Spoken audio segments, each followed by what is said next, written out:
people are still complaining about the fact that they can't even afford themselves the 3 square meal. The way the country is right now, and people are still in the country and they are surviving the hardships in the country, Charlie, it's not easy. People are really trying. People, they go through them, and I do give massive respect to each and everybody who lives in Ghana and is watching me at the moment, because you've made it. You can live wherever you want to live in case you intend to move from that country, because things are way harder. This is the time to run for your life. But the main reason why I had to run for my life was not really due to the fact that I couldn't afford to pay my bills or to, you know, settle some cash issues, but fake love was actually the main reason why I had to run back here, because people you think would be there for you no matter what, people you think would ride or die with you no matter what, could actually disappoint you and could actually leave you at the end of the day for something else. If you're an option in someone's life, if you're an option in people's lives, it's actually going to hurt so much, and I would advise you take a leave. Just take a bow and leave them. Let them be. I know most of you might have been expecting this video way longer than I am recording it now. This actually has to do with my failed attempts to resettle back in Ghana, the motherland. Now, if you've been a part of this family for quite some time, I guess you've witnessed my noise making about going back to Ghana to resettle and also to take care of my kids by myself. Now, it wasn't an easy journey.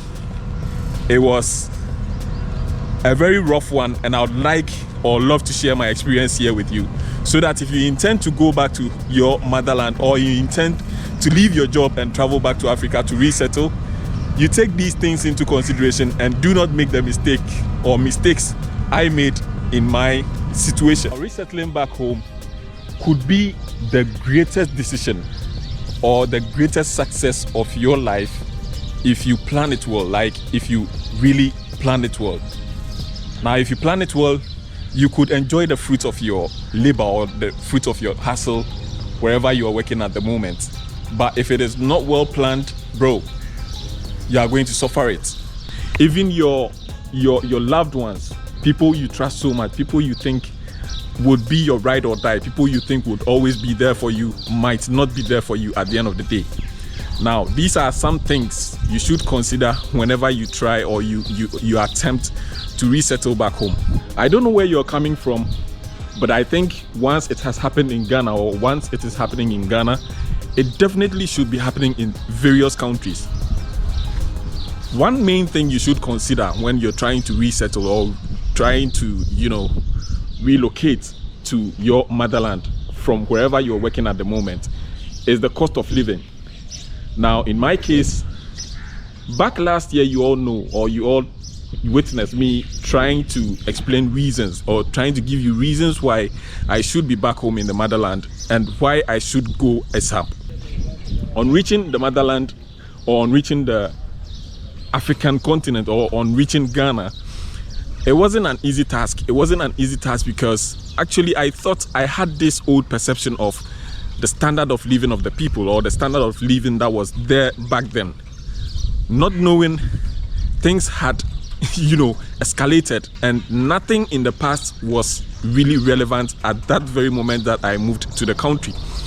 Back in the day, we used to buy kenke at 1 Ghana cedis, 2 Ghana cedis. You could get a bowl of kenke for 1 Ghana cedis or 2 Ghana cedis. You would eat and it will fill you, or you would be satisfied until maybe after 12 hours, you would still be okay. So when you used to buy kenke at 1 Ghana cedis, at least you should have it in mind that you wouldn't buy it at 1 Ghana cedis, but rather you'd be buying it at around 5 Ghana cedis these days, like now.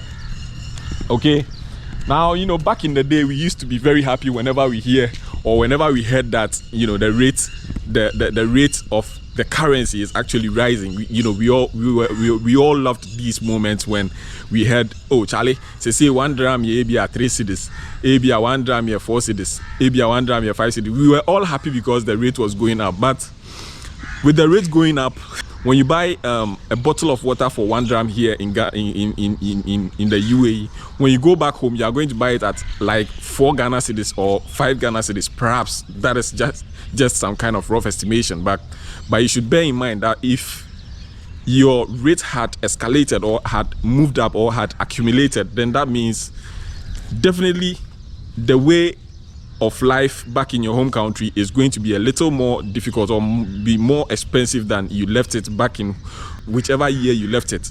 You understand? So that is one thing I noticed. The cost of living was madly on the rise, and things were way expensive than they were back in the day. And Charlie, it was just crazy. It was just crazy. So the cost of living is one of the reasons why I actually failed to live or to stay back in the country.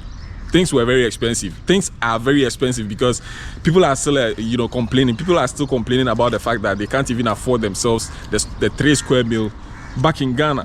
And this, I think the people in Ghana or the Ghanaian citizens, deserve some accolades. They deserve some awards, because the way the country is right now, and people are still in the country and they are surviving the hardships in the country, Charlie, it's not easy. People are really trying. People, they go through them, and I do give massive respect to each and everybody who lives in Ghana and is watching me at the moment, because you've made it. You can live wherever you want to live in case you intend to move from that country, because things are way harder than they used to be back in 2018 when I left Ghana. Now, one other reason why I failed at living in the country or living in Ghana is I think this should be under the cost of living back in Ghana, because the bills, the way my bills were compounding, electricity bills, you would need to buy water each and every day, and the rate at which things were kind of running for me. So I ran because it was so mad. Now, the rate at which school fees was also compounding, because at the end of the day, you are expected to pay your kids' school fees. And when you move back to the continent, or when you move back to your home country or your motherland, one thing that will actually push you back to wherever you were or wherever you were working is the cash. Now, you're living in a country where you're earning over millions of cedis as compared to your country. Like, I don't want to limit this video to Ghana alone, but to all African countries. Now, comparing your salary as to how much you're earning at the moment and then how much you could be making back home, starting off a business from the scratch. How good? You good? Unless maybe you had started your business a very long time before you moved into the country. For that one, it could be fetching you enough money to pay your bills, pay your rents, and then also to feed until you are fully okay, or until you fully recover, or until you are able to normalize with the system itself. Other than that, bro, this is the time to run for your life. But the main reason why I had to run for my life was not really due to the fact that I couldn't afford to pay my bills or to settle some cash issues, but the main reason is going to be this: fake love. Like fake love. Good, my friend. You good? Okay, no problem. I'll show her friend. Now, fake love was actually the main reason why I had to run back here, because people you think would be there for you no matter what, people you think would ride or die with you no matter what, could actually disappoint you and could actually leave you at the end of the day for something else.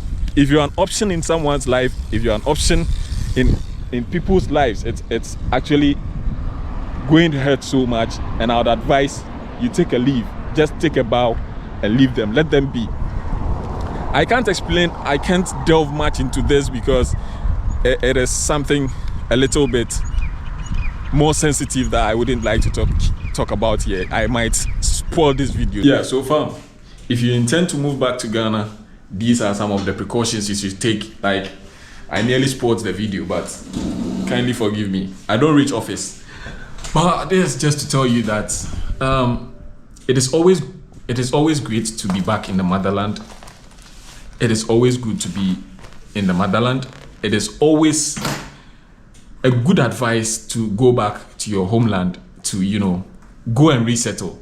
But the point is, how prepared are you? How ready are you to face the system? How ready are you to be able to contain yourself? Like, how ready are you to be able to contain yourself in the country?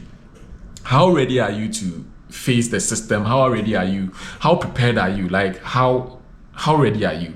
Okay, so these are the main reasons, or the my reasons behind my failed attempt to resettle back in Ghana. You know, if you don't have enough money to start a business of your own, it is going to be very difficult for you to resettle. Now, if you don't have enough money to take care of your needs, it is going to be very difficult to resettle. Now, if you get disappointed by loved ones, people you actually would vow for, people you would do anything to keep their relationship, if they get to disappoint you, it might lead to some kind of emotional tortures that might lead you coming or running back to wherever you're living. So before you leave, just do well to be well prepared, well, you know, established. Yeah, it is very important. It is very necessary. You're well established, or you have enough funds on you to take care of your needs or cater for your needs before moving from wherever you are. Don't just move like I did. I just moved because I thought it was high time I stopped working for others and then start up my own thing, like start up my own business, which was a very good idea. But how prepared was I?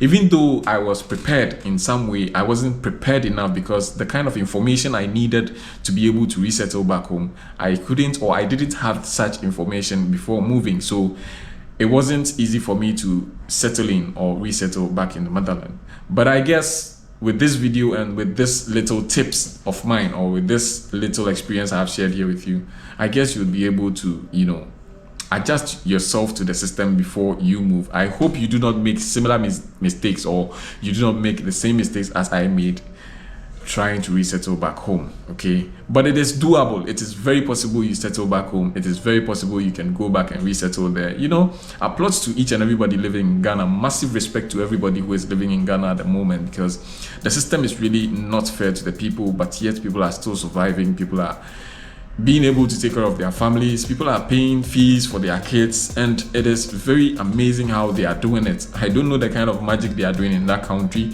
but people are living the life they always wanted to live back in Ghana, and people are also making it.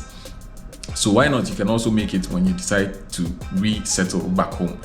So thank you so much for joining me on this one. I hope this video actually helps you in, you know, your intentions to go resettle back home. I wouldn't say it is a bad idea to go back home and resettle, but do well to go back home to resettle when you're well prepared and you're ready to face the system.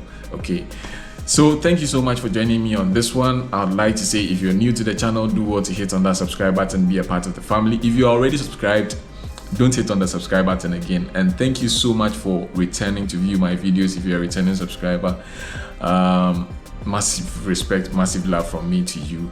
And I hope you do share the videos for others who also have a feel or get to know the kind of experience we do share here, so that they can also be on their guard. Okay, I hope you do like my videos. Write any form of comment you want, just whether you want to applaud me, whether you want to compliment me, whether you want to insult me, then just put it down there in the comment section. I'll come read them and then make laughs of it, because your comments actually keep me going. Sometimes I get very bored, and when I read comments, both negative and positive, I become so motivated to do more. Until we meet again, I hope you stay safe, stay out of trouble, and be good. See you on the next one.